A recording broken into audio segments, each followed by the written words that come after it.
Hello aspirants, welcome to our channel. ఈ రోజు మనం డిస్కస్ చేస్తున్న టాపిక్ ఏంటి అంటే, ప్రైమ్ మినిస్టర్ రీసెంట్గా గణేష్ నవరాత్రుల్లో భాగంగా చీఫ్ జస్టిస్ గారి ఇంటికి వెళ్ళడం జరిగింది. మరి ఇక్కడ కాంట్రవర్సీ ఏముంది అంటే, మనందరికీ తెలిసిందే ఇండియన్ కాన్స్టిట్యూషన్ ప్రకారం ఏవైతే 3 ఆర్గాన్స్ ఉన్నాయో of government, like legislature, executive and judiciary, వీటి మధ్యలో లక్ష్మణ్ రేఖ అనేది ఉంటుంది. సో ఎవరు కూడా దాన్ని ఎన్క్రోచ్ చేయకూడదు, ఆర్ ఒకళ్ళు దాన్ని దాటి వాళ్ళ పరిధిని ఎక్స్టెండ్ చేసుకోలేరు, రైట్? సో ఈ పర్టికులర్ కాంటెక్స్లో ప్రైమ్ మినిస్టర్ ఇలా చీఫ్ జస్టిస్ ఆఫ్ ఇండియా ఇంటికి వెళ్ళడం అనేది విమర్శలకు దారితీసింది. ఏమని? జ్యుడిషియల్ ఇండిపెండెన్స్ అనే దాన్ని ఇది వైలేట్ చేస్తుంది, జ్యుడిషియరీ అనేది ఇండిపెండెంట్గా ఫంక్షన్ చేస్తుంది అనేది ఈ జస్టర్ ఎలా చెప్పగలదు అని చెప్పి బీజేపీని అపోజిషన్ పార్టీస్ క్వశ్చన్ చేస్తున్నాయి, రైట్? ఈ పర్టికులర్ కాంటెక్స్లో మనం డిస్కస్ చేసే టాపిక్ ఏంటి? Doctrine of separation of powers. So చాలా ఇంపార్టెంట్ టాపిక్. ఎందుకు అంటే ఏ పోటీ పరీక్షలో చూసినా కూడా కాన్స్టిట్యూషన్ అండ్ కాన్స్టిట్యూషనల్ ప్రొవిజన్స్ గురించి ఖచ్చితంగా క్వశ్చన్స్ వస్తాయి. సో ఈ రోజు మనం doctrine of separation of powers గురించి 360 degreesలో తెలుసుకుందాం, రైట్? సో ఫస్ట్ మనం వీడియో కాంపోనెంట్స్ ఏంటనేది చూద్దాం, వై న్యూస్ అనేది తెలుసుకుంటాం, దాంతోపాటు doctrine of separation of powers అంటే ఏంటి, తర్వాత ఆరిజిన్ అండ్ ఎవల్యూషన్ అనేది ఎక్కడి నుంచి ఉంది, దాంతోపాటు ఎటువంటి ప్రొవిజన్స్ కాన్స్టిట్యూషన్లో ఉన్నాయి, ఇంకా డిఫరెంట్ సుప్రీంకోర్టు జడ్జ్మెంట్స్ ఏమున్నాయి దీని గురించి అనేది తెలుసుకుందాం. దెన్ ఇది సిలబస్ పాయింట్ ఆఫ్ వ్యూలో, polity and constitution point of వ్యూలో ఇంపార్టెంట్. దెన్ ఇక్కడ టీజీపీఎస్సీ గ్రూప్ 1 నెక్స్ట్ నోటిఫికేషన్ కోసం ఎదురు చూస్తున్న వాళ్ళందరికీ ఒక మంచి వార్త. ఇది 23rd September నుంచి మా ఏకమ్ ఐఏఎస్ అకాడమీ ఆధ్వర్యంలో prelims cum mains foundation batch అనేది స్టార్ట్ అవబోతుంది. ఈ పర్టికులర్ కోర్స్ డ్యూరేషన్ అనేది 7 months ఉంటుంది, ఇంక్లూడింగ్ 2 years వ్యాలిడిటీ. ఈ ఎంటైర్ కోర్స్ అనేది online as well as offline మోడ్స్లో అవైలబుల్గా ఉంటుంది.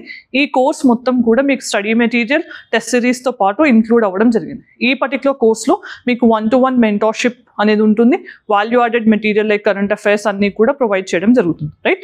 ఈ పర్టికులర్ కోర్స్లో ఎన్రోల్ అవ్వాలి అనుకుంటే కనుక మీరు కాంటాక్ట్ చేయాల్సిన నెంబర్ ఇది, రైట్?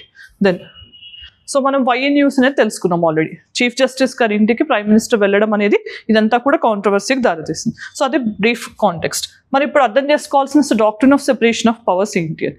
సో ఫస్ట్ మనం అర్థం చేసుకోవాల్సింది ఏంటి? 3 organs ఆఫ్ గవర్నమెంట్ అనేవి మనకు ఉన్నాయి, రైట్?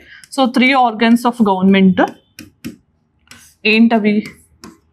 3 organs అంటే legislature, executive, judiciary, right? So మన లెజిస్లేచర్ యొక్క జాబ్ ఏంటి? To make laws, right? So to make laws. దాంతోపాటు ఎగ్జిక్యూటివ్ ఏంటి? Implementing the laws. అంటే లెజిస్లేచర్ పాస్ చేసిన లాస్ని ఎవరు ఇంప్లిమెంట్ చేయాల్సిన బాధ్యత ఉంది? Executive, right? So then judiciary ఏం చేయాలి? Interpret the law. Interpret the law అంటే ఏంటి?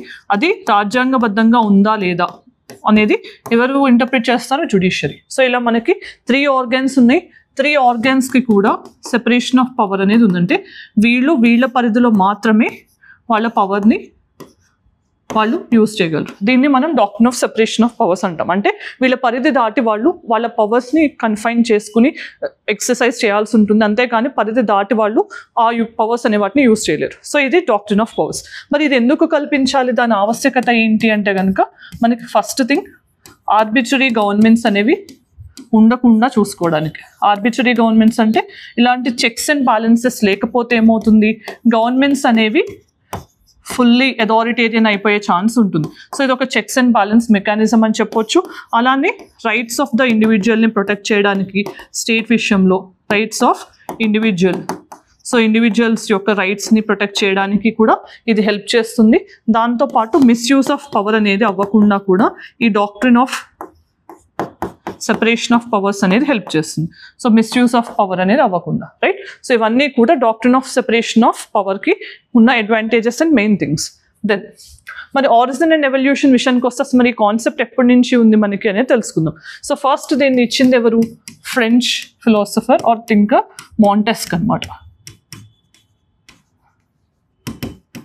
సో ఈయన ద స్పిరిట్ ఆఫ్ లాస్ అనేది 1700sలో ఆయన రాసిన బుక్, దాంట్లో దీన్ని మెన్షన్ చేయడం జరిగింది. మరి దేని నుంచి ఇన్స్పైర్ అయ్యి చేశారు అని అంటే ఇంగ్లీష్ కాన్స్టిట్యూషన్ అంటే బ్రిటిష్ కాన్స్టిట్యూషన్లో దీని మెన్షన్ నుంచి ఇన్స్పైర్ అయ్యి ఆయన ఏం చెప్పారు? లిబర్టీ అంటే ఫ్రీడమ్ని మనం అచీవ్ చేయాలి అంటే ఖచ్చితంగా మనకి సెపరేషన్ ఆఫ్ పవర్స్ అనేది ఉండాలి అని చెప్పి చెప్పడం జరిగింది. అది మాంటెస్క్.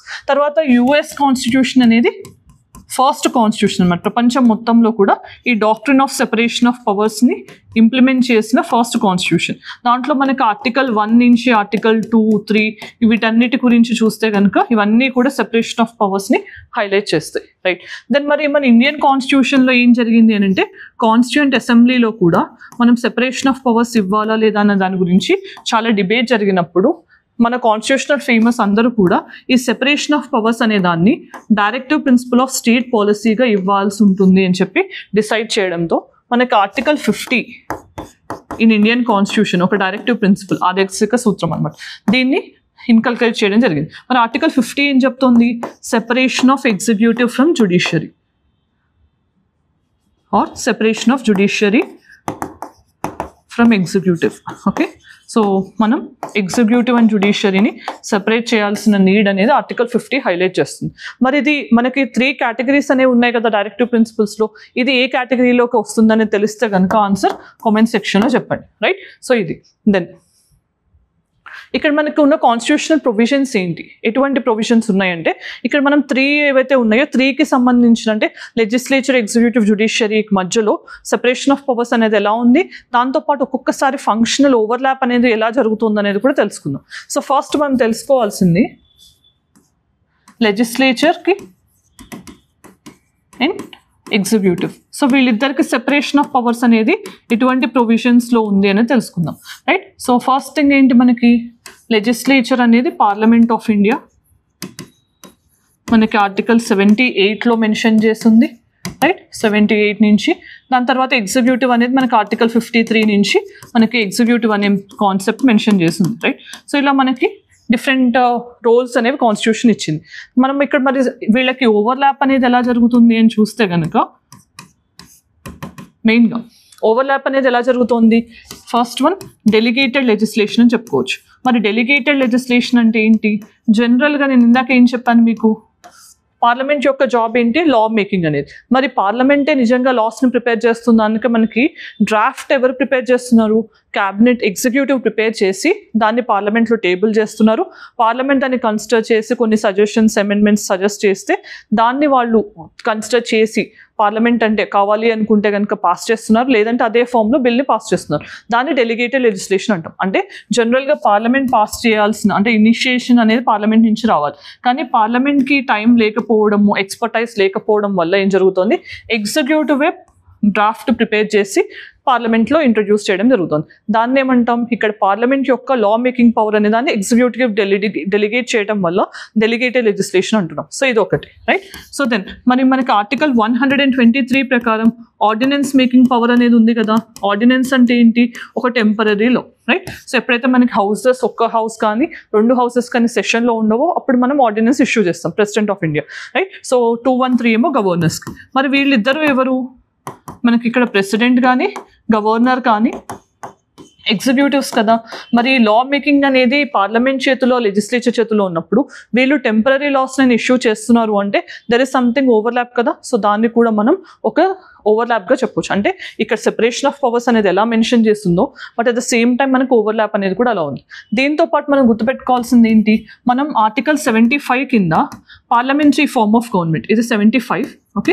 సో 75 కింద పార్లమెంటరీ ఫార్మ్ ఆఫ్ గవర్నమెంట్ని ఫాలో అవుతున్నాం. మరి పార్లమెంటరీ ఫార్మ్ ఆఫ్ గవర్నమెంట్ అంటే ఏంటి, మనకి ఎవరైతే ఎగ్జిక్యూటివ్ ఉంటారో వాళ్ళు లెజిస్లేచర్లో కూడా భాగంగా ఉన్నారా లేదా, రైట్. సో అంటే మనం స్ట్రిక్ట్ సెపరేషన్ ఉండాలి అని చెప్పుకుంటున్నాం. దాంతోపాటు ఎగ్జిక్యూటివ్ అనేవాళ్ళు లెజిస్లేచర్లో కూడా మెంబర్షిప్ని కలిగి ఉన్నారు. దాన్ని కూడా ఒక ఫంక్షనల్ ఓవర్లాప్గా మనం గుర్తించవచ్చు. సో ఇలా మనకి కొన్ని ప్రొవిజన్స్ ఏమో సెపరేషన్ని చెప్తున్నాయి, కొన్ని ఏమో ఓవర్లాప్. ఓవర్లాప్ అంటే ఏంటి, సో మనకి ఇక్కడ లెజిస్లేచర్కి ఎగ్జిక్యూటివ్కి మధ్యలో డిఫరెన్స్ అనేది ఒక్కొక్కసారి ఉండట్లేదు, దాన్ని ఓవర్లాప్ అని అంటాం. సో ఇలా ఈ 2 ఆర్గన్స్కి మధ్యలో ఈ డిఫరెన్సెస్ అనేవి తెలుస్తుంది. దెన్ ఇప్పుడు ఎగ్జిక్యూటివ్ అండ్ జుడిషియరీ విషయానికి వద్దాం. ఎగ్జిక్యూటివ్ అండ్ జుడిషియరీ విషయానికి వస్తే మనకి ప్రొవిజన్స్ ఏవి సెపరేషన్ని క్రియేట్ చేస్తున్నాయి అనేది తెలుసుకుందాం, రైట్. సో ఫస్ట్ మరి దీంట్లో చూస్తే కనుక ఆర్టికల్ 50 ఆఫ్ ఇండియన్ కాన్స్టిట్యూషన్. మన ఆర్టికల్ 50 ఏం చెప్తోంది, ఇందాక మనం అనుకున్నట్టు separation of executive from judiciary or judiciary అనే దాన్ని ఎగ్జిక్యూటివ్ నుంచి మనం సెపరేట్ చేస్తున్నది ఆర్టికల్ 50 చెప్తోంది. మరి దీన్ని ఎన్ఫోర్స్ చేయడానికి మనం CRPC 1973ని పాస్ చేసుకోవడం జరిగింది, రైట్, ఇది ఒక ప్రొవిజన్. మరి దీంతో పాటు మనం ఇంకేం చేస్తున్నాం, జనరల్గా జ్యుడిషియరీని ఎగ్జిక్యూటివ్ని సెపరేట్ చేయడానికి కొన్నిసార్లు మనం అపాయింట్మెంట్స్ని కూడా చేసుకుంటున్నాం కదా, సో అదొక ప్రొవిజన్ అనుకోండి. మరి ఓవర్లాప్ అనేది ఎలా జరుగుతోంది అని తెలుసుకుందాం.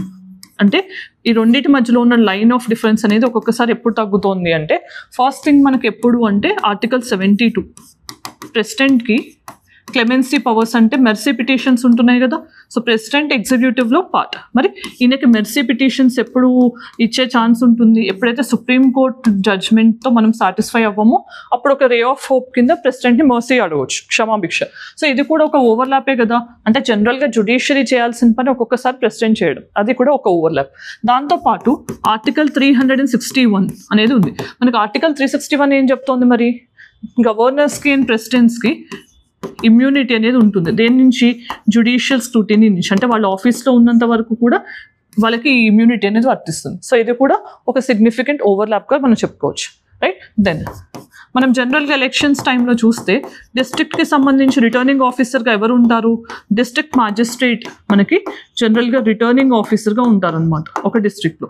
మరి ఆ టైంలో ఆయన ఎలక్షన్ డిస్ప్యూట్స్ ఏదైనా వస్తే, అంటే ఆ పర్టికులర్ పర్సన్ యొక్క నామినేషన్ అనేది ప్రాపర్గా ఉందా లేదా వాటిని చూడాల్సి వస్తే ఆయన చెప్పే డెసిషన్ అనేది ఫైనల్గా ఉంటుంది. అందుకని ఆయనకి ఎటువంటి పవర్స్ ఉంటాయి ఆ టైంలో, క్వాజీ జ్యుడిషియల్ పవర్స్ అనేవి ఉంటాయి. అంటే సమ్ కోర్ట్ లాగా ఆయన కూర్చొని డిసైడ్ చేస్తారు. సో అంటే ఇక్కడ ఎగ్జిక్యూటివ్, డిస్ట్రిక్ట్ మ్యాజిస్ట్రేట్ అంటే కలెక్టర్ అనేవాళ్ళు ఎగ్జిక్యూటివ్. మరి ఎగ్జిక్యూటివ్కి జ్యుడిషియల్ పవర్స్ రావడం కూడా కొన్ని సిచ్యువేషన్స్లో అది కూడా ఒక ఓవర్లాప్గా చెప్పుకోవచ్చు, రైట్. ఇవన్నీ దెన్ ఇప్పుడు మనం ఎగ్జిక్యూటివ్ అండ్ లెజిస్లేచర్ అండ్ జ్యుడిషియరీకి సంబంధించి ఫస్ట్ సెపరేషన్ అనేది ఎలా ఉందో తెలుసుకుందాం. సెపరేషన్ విషయానికి వస్తే మనకి ఎలా ఉంటుంది, ఆర్టికల్ 121 కింద ఏముంది మనకి, సుప్రీం కోర్ట్ జడ్జెస్ కానీ హైకోర్టు జడ్జెస్ యొక్క కండక్ట్ అనేది జనరల్గా పార్లమెంట్లో కానీ లెజిస్లేచర్లో కానీ మనం డిస్కస్ చేయకూడదు. ఓన్లీ అంటిల్ అన్లెస్ వాళ్ళ రిమూవల్ మోషన్ అనేది పెండింగ్లో ఉంటే తప్పించి వాళ్ళ కండక్ట్ ఎలా ఉంది అనేది మనం డిస్కస్ చేయకుండా ఒక ప్రొహిబిషన్ అనేది ఉంది. దాంతోపాటు ఏంటి, అండర్ ఆర్టికల్ 122 ప్రకారం ఏంటి, సుప్రీంకోర్టు అనేది జనరల్గా పార్లమెంట్కి సంబంధించిన ప్రొసీడింగ్స్ అనే వాటి విషయంలో జోక్యం చేసుకోకుండా ఉండాలి. సో అంటిల్ అన్లెస్ అక్కడ ఏదైనా ప్రివిలేజ్ వైలేషన్ కానీ ఇలాంటివి జరిగితే తప్పించి కోర్ట్స్ ఇంటర్వ్యూన్ అవ్వడానికి ఉండదు. సో ఇలా సెపరేషన్ అనేది ఉంది క్లియర్గా. మరి కొన్నిసార్లు ఓవర్లాప్ అనేది ఎలా జరుగుతోంది, మీ అందరికీ తెలియాల్సిన మెయిన్ విషయం ఏంటి ఇక్కడ మనకి, most of the times judicial activism, judicial over reach, right. So judicial over reach అంటే ఏంటి, activism and over reach. So మరి ఈ సిచ్యువేషన్స్లో ఏం జరుగుతుంది, జనరల్గా జ్యుడిషియరీ అనేది ఒక్కొక్కసారి లెజిస్లేచర్ లాగా బిహేవ్ చేస్తున్నప్పుడు మనం దాన్ని జ్యుడిషియల్ యాక్టివిజం అంటాం. అంటే ఎప్పుడైనా అవసరం ఉన్నప్పుడు వాళ్ళే ఇనిషియేషన్ తీసుకుంటే, అలా కాకుండా వాళ్ళు ఒక్కొక్కసారి ఓవర్ రీచ్ అంటే ఏంటి, లెజిస్లేచర్ వాళ్ళ షూస్లోకి స్టెప్ ఇన్ అయ్యి మీరు ఇది చేయాల్సింది అని అడ్వైస్ కానీ డైరెక్షన్ కానీ ఇవ్వకుండా వాళ్ళే ఆ పర్టికులర్ డెసిషన్ని పాస్ చేయడాన్ని జ్యుడిషియల్ ఓవర్ రీచ్ అని అంటాం. యాక్టివిజం అని అంటే ఆ పర్టికులర్ విషయంలో వాళ్ళు కొంచెం చొరవ తీసుకుని ఇలా చేస్తే బాగుంటుందని చెప్పడం, రైట్. సో మరి ఇక్కడ ఎటువంటి సిచ్యువేషన్స్లో ఇది జరుగుతోంది అని అంటే కనుక మనకి కొలీజియం విషయంలో జరిగింది, రైట్. కొలీజియం విషయంలో పార్లమెంట్ యాక్చువల్గా మనకు ఒక లా పాస్ చేసి జ్యుడిషియల్ అపాయింట్మెంట్స్ ఎలా జరగవచ్చు అని చెప్పొచ్చు. కానీ జ్యుడిషియరీనే తనంతట తను ఈ మెకానిజంని సెకండ్ జడ్జెస్ కేసు ద్వారా తెచ్చుకుని, సో జడ్జెస్ ఈ విధంగా అపాయింట్ అవుతారు అని చెప్పడం జరిగింది. దాన్ని కూడా మనం జ్యుడిషియల్ ఓవర్ రీచ్గా చెప్పవచ్చు. అండ్ దాంతోపాటు మనం విశాఖ గైడ్ లైన్స్,